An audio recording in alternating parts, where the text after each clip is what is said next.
Very bluntly, you are a bigger name star than Alejandra. Are you surprised that you didn't get the title shot immediately?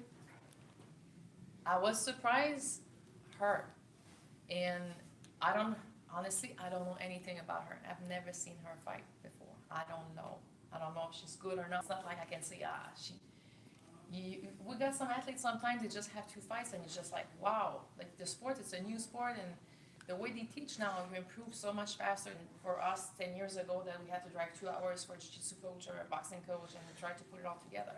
So there's some surprising athletes sometimes popping out if you don't know their name, but they're gonna get known pretty quick.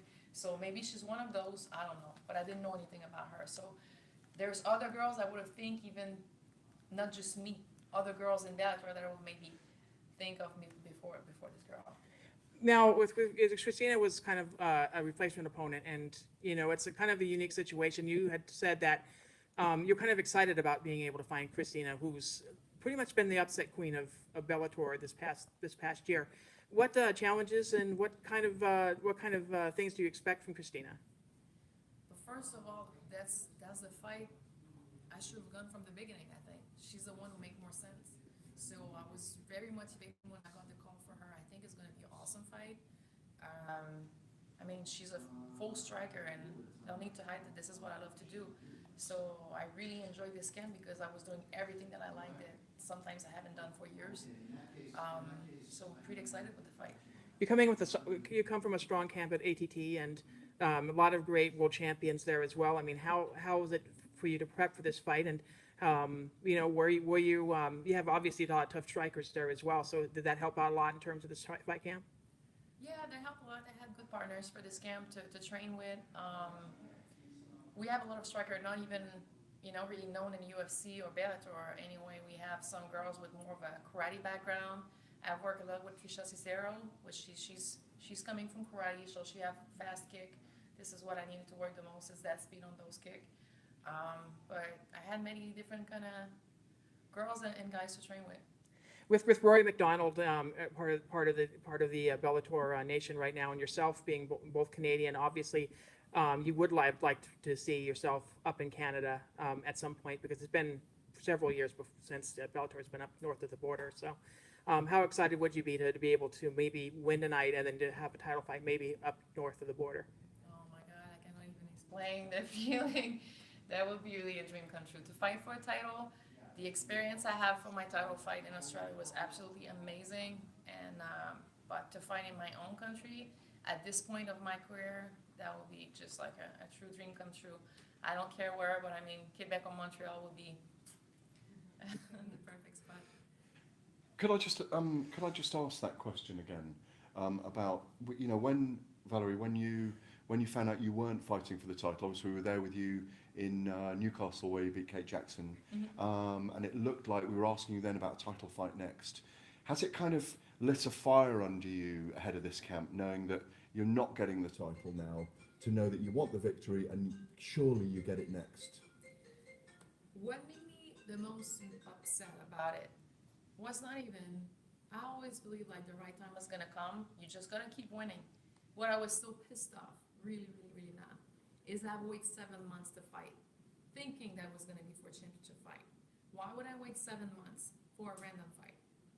So I was ready to fight after the fight in Newcastle. I had no injuries. I honestly could have fight a month after. And the word was like, be patient, be patient, be patient. And then 7 months later, this is what's happening. So I felt like I literally just lost 7 months of what I could have done, maybe 2 fights, and I've seen other girls fight 2 fights. I was really upset about that. But I don't like to see I deserve it more. And like all the girls, there are really good girls in Bellator that deserve also a shot. We all want a shot, obviously. So it's not that. It's not like I'm saying like I'm the only one who deserve it. It's like don't make me waste my time like this. So yeah, I was hurt. The girl you're up against on the girl you're up against on Friday night, the lady you're up against on Friday night, we've seen what she can do in the stand-up. Most kind of sage or wise, observers of MMA know you're very rounded in terms of your game. Are you going to test what she's got on the ground in this fight as well? Yes, I will. I mean, I feel like I have way more skills, way more experience than her. for sure I have more experience. And I think Emily fought her very well. Maybe not with the best game plan for her skills, but of course I watched the fight over and over because now I'm fighting Christina. But she had such a big size disadvantage, and she showed, a lot of things that you can do against Christina. So, You've been working on that. Yeah, definitely. What's probably been the most surprising thing you have about Bellator in terms of this division? Obviously, there's a lot of young talent right now, diverse. I think Elimelei said it best, is whether there's a lot of young, hungry talent here. Plus, there's only a few veterans like yourself that are currently a part of the Bellator. But tell me, as a division as a whole, what do you think of Bellator as a whole, and just your thoughts on the growth of the division in Bellator? It's a huge motivating. It's a huge motivation for me. And I always wanted to push for a female athlete, grow any division, especially this division. I've been fighting for so long to push a 125 division. So, I like always to feel like I'm opening doors. I make a better future for all female fighters, and it makes me feel great about myself. So. One of the great things for you, I think, as well now, is given that announcement yesterday, and the fact DAZN goes also out in Canada. The what? The zone goes up.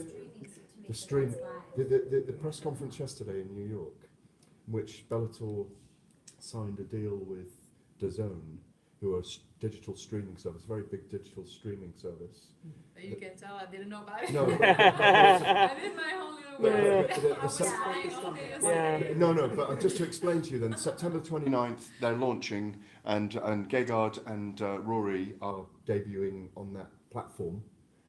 It's also on Paramount, but also on DAZN, this new streaming service owned by Perform Group, who do football, Champions League football. They do in 5 different territories, but Canada is one of them. Yeah, and Europe and all that as well too. So it's a streaming platform where it's going to be pretty much worldwide. So you'll get more exposure. Yeah, so more exposure. That's great. well, would you like to be on that card, given that it may well go out in Canada as well? Of course. And I mean, it's fighting Sassy, right? Yes, it's September 29th, San Jose, but it will go out. I love both fighters. I would love to be on that card. I want to talk more about just where the sport's gone for women. You've been around for a long time, but it seems like, especially within the last 2 years, there's a new surge going on. We have the women headlining the card, this division that they're stacking up. Just from your perspective, does it seem like there's some strong momentum going on recently? There is a huge momentum. Huge. And that's funny. Like this week, I saw our old friend of mine, David Loiseau. He's not that old. We know each other for 20 years. He was on UFC 42. And we were talking about the bonus, fight of the night, and stuff like this. He says, man, I have fight of the night, $500. I was like, yes, I got fight of the night. This is not like 30 years ago. We talk about, so it's not just in the women's side, it's the sport has changed, has evolved so much. We always want more, but just think of 5 years ago, and just think about 10 years ago. Just think about 10 years ago. So I'm coming from, it's been 20 years I'm doing this sport. I don't like to say this because I'm getting older, but just think of what I've seen 20 years ago, 15 years ago. Who cares about female athlete, about female in any type of martial art? So for all these little girls walking in the gym right now, sometimes they give us more attention than the guys now because they know it only takes a couple of fights, we're gonna get there. There's not so many women. So, and that makes the sport even more interesting because we have the quality of training that the guys used to have too. So it's been huge. I mean, the evolution is great. And historically, I mean, obviously, I don't know for definite, but 6 women on this card. So it's kind of 8. It's 8. Sorry, Yes, it's it is 8. 8 women on the card. Yeah, So there's one prelim. Wow. Historically, This is a very important card for women's MMA with Bellator. This is great. This is awesome. I mean, is that more women than guys on the card? It's pretty much even. I mean, this is awesome. I want to see more of that. The other thing about it, having covered a lot of different sports over many years as a journalist, is that MMA's got the opportunity, having had women in at the top level in events with men as well. We look at the disparity in tennis, where men are paid a lot more, in soccer, where they're paid a lot more. There's an opportunity, because it's such a young sport, to create parity very early on in the sport. And I think, if it's fair to say, is that happening right now? I'm not sure it's happening for how fighters get paid compared men to women. But what I can say is for women, there's a way to climb way faster for a better paycheck than a woman's gonna have like 5 fights for maybe making more money than guys have 5 fights. But at the end, the top salary, I don't know about that. But at least within 5, they're almost challenging for a title by then, or because of the kind of newness, or it's a neophyte division in many ways. Yeah, no, it is. And it's lit a new fire in you, maybe? It's what? Has it lit like a new excitement and fire in you? It is, but when I signed up with Bellator, I had like a big plan, a big dream I really wanted to be busy, so it's like, I've been waiting for this moment, I really, really wanna do good tonight. You were there at the fight in Newcastle. Yeah. I was so nervous for all this negotiation, like signing with this new promotion, not fight for a year, and then finally broke the ice, and I just feel like I don't want anything to stop me. That on top of you losing your luggage, right? This is like, that was the worst trip ever. We talk about it all the time, me and Mike, and I mean, we stay positive. When you're with good people, you don't need luggage, you don't need anything, okay? And thanks God I was not fighting at 115, I would have never made weight. We got the luggage the day of the weigh-in, so.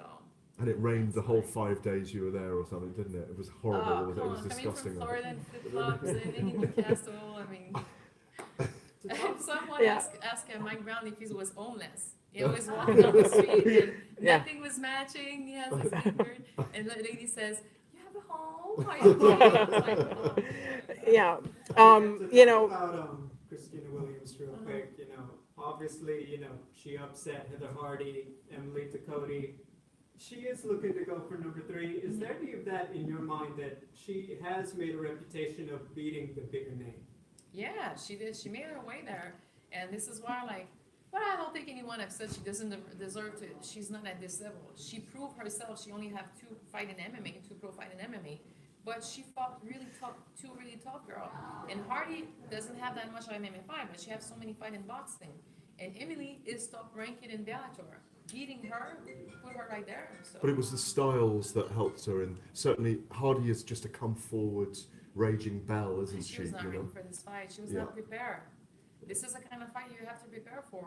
And this is sometimes, I don't like to fight someone that you have no footage, or I really like to watch fights over and over and on, sometimes almost every day. You get used to the tempo, what they're throwing. It's like you know what they're gonna do. But when you have nothing, you do your own thing, but sometimes it's just a bad surprise, and it's hard to adjust in a fight when you haven't prepared at all for this. So, yeah. Thank you very much. thank you, Val. Thank you. Cheers. Thanks.